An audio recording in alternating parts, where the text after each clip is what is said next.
Le plan de Dieu est sauvegardé. Nous lisons dans Jean 7,30, là-dessus, ils cherchèrent à se saisir de lui. Personne, toutefois, ne mit la main sur lui, parce que son heure n'était pas encore venue.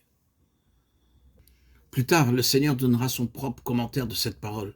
Personne ne me l'ôte, je la donne de moi-même. J'ai le pouvoir, l'autorité pour la donner, et j'ai le pouvoir, l'autorité pour la reprendre. Tel est l'ordre que j'ai reçu de mon Père. Jean 10, 18. Personne ne mit la main sur lui parce que son heure n'était pas encore venue, l'heure de son autorité pour donner cette vie. La mort du Seigneur Jésus ne devait pas se ramener à un simple meurtre. Le meurtrier, sans doute, est aux aguets. Celui dont le Seigneur disait qu'il a été meurtrier dès le commencement, met tout en œuvre pour le faire périr. À tout moment, il fait une nouvelle tentative pour l'amener à sa perte et provoquer sa mort avant le temps. Voyez, comme il varie ses méthodes. C'est la tentation, par exemple.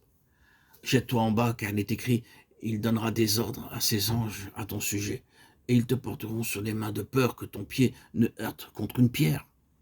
Voyez-vous comment il arrange quelque chose pour essayer de s'en débarrasser? Il veut provoquer sa mort en tâchant de le faire sortir du chemin de Dieu. Oh, si le Seigneur avait agi suivant les directives suggérées par le diable, les anges n'auraient pas pu le soutenir. Il serait venu se briser dans la cour du temple. La voilà, la fin prématurée que Satan cherchait à provoquer. Mais le Seigneur sut percer à jour ces machinations ténébreuses. Après cette tentation, le diable reviendra constamment à la charge avec ses intentions de meurtre. Mais la mort de Christ, ne l'oublions pas, ne fut pas un meurtre. Sa mort devait être ce qu'elle fut réellement, un acte délibéré, voulu de Dieu. Par conséquent, non pas une défaite, mais une victoire. C'est le triomphe du calvaire, la gloire de Dieu. Ainsi donc, cette lointaine intention de Christ que nous avons vu transparaître dans un signe précurseur, nous la voyons ici divinement protégée, sauvegardée. La souveraineté de Dieu met en sûreté en quelque sorte le dessein suprême du Fils. Cette vie, personne ne peut y toucher. C'est comme si Dieu disait à l'homme, laisse-la tranquille. Quand elle s'en ira, cette vie-là, ce sera en vertu d'un acte réfléchi, d'un acte d'autorité. Et la même autorité, un jour, la fera réapparaître dans le triomphe de la résurrection. Mais comment donc? Oui, parce que tout cela est dans le plan de Dieu et dérive directement de sa volonté souveraine.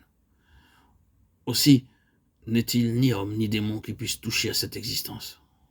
C'est une grande bénédiction, bien-aimé, de pouvoir s'approprier ces certitudes et se dire que pour nous aussi, si nous possédons cette vie et si nous restons dans le chemin de Dieu, il ne saurait y avoir à notre existence de fin prématurée. Tout sera calculé et voulu, quelles que soient les apparences.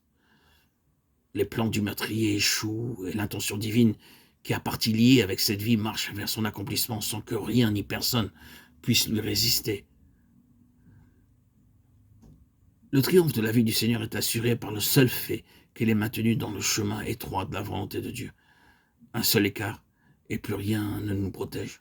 Car à côté du droit chemin, le meurtrier peut nous atteindre. C'est dans l'obéissance et dans l'obéissance seulement que la protection divine nous est assurée. Personne ne mit la main sur lui, son heure n'était pas encore venue. Du côté du Seigneur, il y avait une intention, un but prémédité. Mais pour que le but devint réalité, pour que l'objectif un jour fût atteint, il fallait que l'intention fût sauvegardée en cours de route. Maintenir constamment sa vie dans la ligne de la volonté de Dieu, voilà pour le Fils de l'homme tout le secret de la sécurité.